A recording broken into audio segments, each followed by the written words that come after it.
ओम श्री विश्वेश्वराय नमो नमः। मैं पीछे 3 वीडियो बना चुका हूँ मेष, वृष और मिथुन राशि वालों का वर्ष 2023 अर्थात संवत 2080 का। लेकिन इसके विषय में मैं एक बात और बता दूं कि इसमें मैंने विशेष रूप से जो तथ्य ग्रहण किया है, तो ग्रह का गोचर तो ठीक है, ग्रह गोचर के हिसाब से 2023 का वर्षफल वो तो ठीक है, वो तो हर जगह आप देखते हैं, चाहे हर जगह मिलेगा आपको, और ज्योतिषी लोग अक्सर बताते रहते हैं टीवी पर और पता नहीं कहाँ कहाँ। मैंने जो लिया है इस तथ्य को दो तरह से। एक तो वर्ष 2023 में यानी संवत 2080 में लगने वाले ग्रहण तथा वर्तमान ग्रहण जो अभी व्यतीत हुआ है 25 अक्टूबर को, सूर्य ग्रहण, इनको और साथ में गोचर, इन सबको लेकर के और मैं यह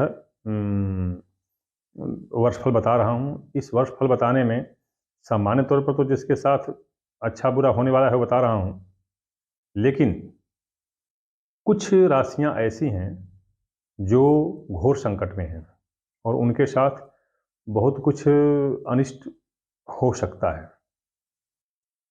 तो उन लोगों को विशेष उपाय करना होगा। यद्यपि मैं फेसबुक पर पेज पर डाल देता हूं कि उसका क्या निदान हो सकता है प्रत्येक राशि का, लेकिन जो राशियां विशेष आएंगी उनके विषय में तो आपको संपर्क करना पड़ेगा, क्योंकि उन राशियों की स्थिति थोड़ी सी डमाडोल रहेगी।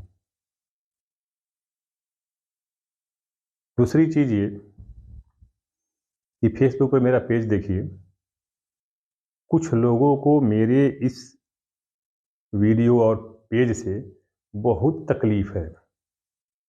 पहले भी बता चुका हूं कि बहुतों की दुकानें बंद हो चुकी हैं और ऐसे दुकान बंद करने वाले कलयुगी निशाचर, कालनेमी पता नहीं क्या क्या लिखते रहते हैं। मैं पुनः स्पष्ट कर दूं, इस वीडियो के माध्यम से मैं पुनः स्पष्ट कर दूं कि मैं एक सेवानिवृत्त फौजी हूं।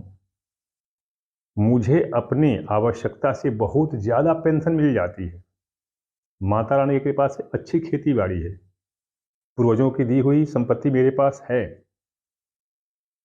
अच्छी तरह व्यवस्थित हूँ। जो मेरे घर आए होंगे, देखे होंगे, सब कुछ अच्छी तरह से है। दूसरी चीज़, मैं पंडिताई जजमानी नहीं करता। तीसरी चीज़, मैं व्यापारी नहीं हूँ। मैं रत्न और पत्थर वगैरह बेचता नहीं, यंत्र वगैरह बेचता नहीं। मैं, जिस किसी का आग्रह होता है तो 3 4 5 आदमी का जब आग्रह हो जाता है तो उनको ले करके, और जैसे बनता है, जामनगर है गुजरात का, या प्रयागराज है, या फिर एक जगह और है अम्बाला में, वहाँ पर तो जैसे यंत्र बना हुआ तो उनको मोल्डिंग करानी पड़ती है, तो यहाँ वहाँ मैं जाता रहता हूँ, लेकिन अकेले के लिए नहीं जाता हूँ जब तक 3 4 5 आदमी के लिए होगा नहीं। क्यों? क्योंकि कौन भाड़ा देगा आने जाने का इतना, वो भी मौका लाकर जाना पड़ता है। लेकिन मेरे पास रहता नहीं है, न मैं बेचता हूँ। अभी जो मैं कुछ ही राशियों का बता रहा हूँ रत्नों के बारे में, तो कुछ रत्न मेरे पास थे, कुछ नहीं थे, तो उनको अगर दिखाना होगा तो इसलिए मैं कुछ उधार के तौर पर, जिसको हम प्रदर्शनी के तौर पर कह सकते हैं, मांगा हूं। अगर वो मिल जाता है, लोग राजी हो जाते हैं देने के लिए कि दिखा करके आपको मैं पुनः उनको वापस कर दूंगा, तो मैं आपको दिखाऊंगा। अगर नहीं मिलता है तो नहीं दिखा पाऊंगा, केवल उनका वर्णन लिख करके मैं फेसबुक पर दे दूंगा आपको। अस्तु, आगे चलते हैं। मैं अब इस वीडियो में कर्क राशि का बताऊंगा। कर्क राशि वर्ष प्रवेश के समय, मतलब वर्ष 2000 संवत 2080 के प्रारंभ के समय, बाकी स्थिति जो है नल संवत्सर और पिंगल संवत्सर इत्यादि का वर्णन मैं अपने पिछले वीडियो में कर चुका हूँ, इसलिए उन सब की व्याख्या करना मैं यहाँ पर जरूरी नहीं समझता। वैसे प्रभावी वो भी हैं, जो व्यक्ति इच्छुक होंगे वो हमारे पुराने वीडियो को देख सकते हैं। यहाँ पर मैं सिर्फ कर्क वालों को बता रहा हूँ। कर्क राशि के लिए यह साल बहुत विकट होगा, बहुत विकट होगा हर तरह से, आर्थिक, सामाजिक, नैतिक, पारिवारिक, हर तरह से संकटमय है। देखिए मैं बता रहा हूँ कैसे। वर्ष प्रवेश के समय कर्क राशि के 12वें मंगल 8वें शनि, लग्न में राहु, केंद्र में राहु केतु, राशि जो कर्क का स्वामी है चंद्रमा वो अस्त। तो अभी इसमें और क्या कह सकते हैं? शारीरिक स्वास्थ्य गड़बड़ रहेगा, बाधा रहेगी। श्वास संबंधी लैरिंगिटिस फेरिंगिटिस सिस्टम बहुत बड़ी बाधा, व्यवधान उत्पन्न होगा। ऐसी स्थिति में राज्यक्षमा हो जाता है, बैक्टीरिया ट्यूबरकुलोसिस टीबी हो जाती है। दूसरी चीज 12वें मंगल है। यह मंगल अनावश्यक रूप से धन संपदा खर्च कराएगा, अनावश्यक रूप से व्याधि में। जैसे मान लीजिए कोई अकारण व्याधि उत्पन्न हो गई या कोई ऐसी आकस्मिक दुर्घटना घट गई कि उसमें पैसे का अनावश्यक रूप से खर्च हो जाएगा। राहु केंद्र में है, दसम भाव में राहु है। अब आप सोच सकते हैं कि नौकरी की स्थिति क्या होगी। जो व्यक्ति नौकरी में होगा उसको राजदंड, अपमान, सस्पेंशन वगैरह जिसको कहते हैं उससे गुजरना पड़ेगा। केतु चौथे भाव में पड़ेगा, तो चौथे भाव में केतु होगा तो माता और परिवार की स्थिति डामाडोल रहेगी। घर में कलह, दाम्पत्य जीवन में विग्रह, माता पिता को बहुत भयंकर कष्ट, सब मतलब जैसे ये सब स्थितियां उत्पन्न होगी। इसके बाद 8वें भाव में शनि, तो यह लग्न कुंडली नहीं है कि 8वें भाव में शनि लंबी आयु देगा। यह गोचर से उत्पन्न स्थिति है, पहली बात। दूसरी बात कि दोनों ग्रहण 25 अक्टूबर 2022, 30 अक्टूबर 2023, 20 अप्रैल 2023, 14 अक्टूबर 2023, 9 अक्टूबर 2024, इन सबको ध्यान में रख करके मैं बता रहा हूँ। जैसे मैं आपको एक चीज़ बता दूं कि जो आपका 20 अप्रैल अगले 20 अप्रैल का जो ग्रहण लग रहा है वह मेष राशि में लग रहा है, अश्विन नक्षत्र में। एक बात मैं बता दूं कि यह प्रत्यक्ष रूप से आंखों से देखने के लिए भारत में दृश्य नहीं होगा, लेकिन यह वैज्ञानिक मान्यता है तो ठीक है, दृश्य नहीं होगा, किंतु इसकी परावर्तित किरणें यहां से निकली। जैसे मान लीजिए अस्त हो गया है, यह धरती है, इसके नीचे जाकर अस्त हो गया है, लेकिन इसकी किरण यहां से निकल कर यहां जाएगी, यहां से टकरा करके फिर वापस आएगी, तो सीधी जो किरण पड़ती है उससे ज्यादा जहरीली, विषाक्त, दूषित, हानिप्रद होती है कौन किरणें? जो ऐसे जाकर और टकरा करके पड़ती हैं। किंतु बड़े अफसोस की बात है कि हम विज्ञान पर आधारित हो चुके हैं। विज्ञान कहता है कि सीधी किरण नहीं पड़ रही है तो हम मान लेते हैं कि सीधी किरण नहीं पड़ रही है, तो हम बिल्कुल सुरक्षित हैं। और मैं कहता हूं कि बिल्कुल ही असुरक्षित है। कारण क्या है? क्योंकि सीधी किरण पड़ेगी तो ग्रहण की पड़ेगी। मान लीजिए ग्रहण है तो सीधी किरण पड़ेगी तो ग्रहण की पड़ेगी केवल, किंतु अगर टकरा करके पड़ेगी तो एक तो ग्रहण की। वैसे ही सूर्य को सब लोग जानते हैं कि जो परावैंगनिक किरणों का वो स्रोत अल्ट्रावायलेट रेस का बिल्कुल वहीं से उत्पादन होता है। तो एक तो स्वयं में वो परावैंगनिक किरणों का प्रक्षेप, दूसरी चीज कि उन किरणों के प्रक्षेप से जो ग्रह अंतरिक्ष में है या जहां से भी टकरा करके वापस आता है वह और ज्यादा विषाक्त होकर के उन ग्रहों से आएगा। लेकिन मैं एक बात यहाँ पे बता दूं कि अगर वो ग्रह शुभ होगा तो कोई बात नहीं, फिर तो बच जाएंगे। लेकिन अगर वो ग्रह अशुभ हुआ तो वो तो कहते हैं कि वो 100 गुना होगा तो यहाँ आकर के 1 लाख गुना होकर के प्रभाव दिखाएगा।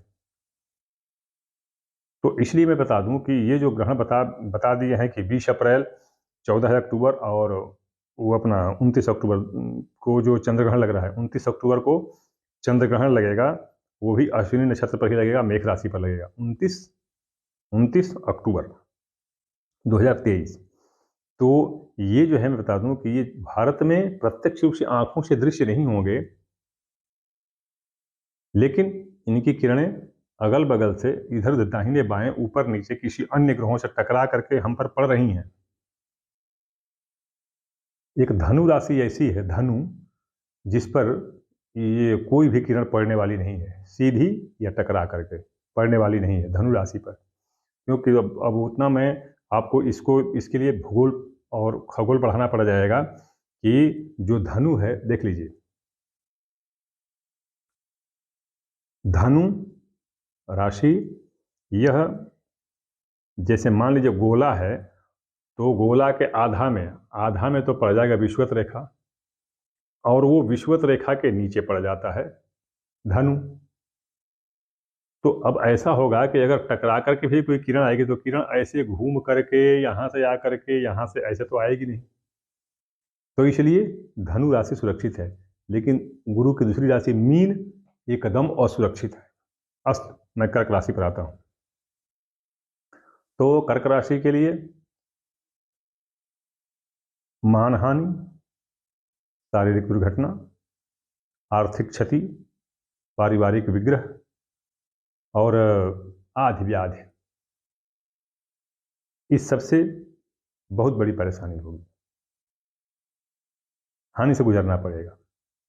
दूसरी चीज, शनि की ढैया चल रही है कर्क राशि की, शनि की ढैया चल रही है कर्क राशि की, क्योंकि कर्क राशि जो है इसके वर्ष प्रवेश के समय इसमें है, कुंभ में है, और कुंभ में जो है कर्क राशि वालों के लिए कुंभ जो है 8वें भाव में पड़ेगा, तो शनि की ढैया हो गई। तो इस तरह से हम कह सकते हैं कि कर्क राशि वालों के लिए बहुत ही विचित्र स्थिति है। भयभीत होने का कारण ये नहीं है, एक ही कारण है भयभीत न होने का, कि इसमें जो पुष्य नक्षत्र है, जो पुष्य नक्षत्र है, पुष्य नक्षत्र के अंतिम दो चरण जो हैं, जिसका पुष्य नक्षत्र में अंतिम 2 चरण में नाम होगा, जन्म हुआ होगा, वो जरूर राहत में है, उनको जरूर राहत है। लेकिन शेष पूरी कर्क राशि इसमें बहुत बुरी तरह से फंस गई है। अब इसमें किसी व्यक्ति का कैसे है, एक एक व्यक्ति का तो वो तो अलग अलग निकालना पड़ेगा, देखना पड़ेगा, वो अलग अलग, वो तो पूरा उसका वो चरांश, क्रांत्यांश और चरपल और सब पलभा वगैरह से करके उनका फिर देखना पड़ेगा, तो लंबा चौड़ा प्रकरण हो जाएगा कर्क राशि के लिए। किंतु मैं इतना बता दूं कि सावधान रहना चाहिए। और इसके निदान के लिए फेसबुक पेज देखें, मैं उस पर निदान बता रहा हूं कि कोई रत्न होगा तो कौन सा रत्न होगा, या पूजा होगी तो कौन सी पूजा होगी, तो उसको आप देखते रहें। यह कर्क राशि के लिए है। कर्क राशि का मैं विशेष रूप से बता रहा हूं कि कर्क राशि को बहुत ज़्यादा सावधानी की जरूरत है। और अगर कोई व्यक्ति कर्क राशि का है, सक्षम है, देखिए बाकी तो माता रानी की कृपा, रखने वाली तो वही है, फिर भी अगर कोई सक्षम है, उपाय कर सकता है, तो वो मुझसे संपर्क कर सकता है। मैं उसको उपाय व्यक्तिगत रूप से अलग से बताऊंगा, लेकिन वो भी हमारे समय मिलने पर है, क्योंकि समय अगर मिलेगा तो बता पाऊंगा। इसलिए पहले से उनको अपॉइंटमेंट के जरिए अपना समय निर्धारित करना होगा, जो शर्तें मतलब जो हैं वो पूरी करनी होगी। तो इस तरह से कर्क राशि वालों के लिए मैं बता रहा हूँ। कर्क राशि वाले विशेष सावधानी रखें, माता जी की आराधना करते रहें, माता जी सब कल्याण करेगी, सारे ग्रह बाधा सब भी नष्ट हो जाएंगे, सब समाप्त हो जाएंगे, यदि उनकी एक कृपा भरी नजर पड़ जाए तो। ओम नमः चंडिकाय।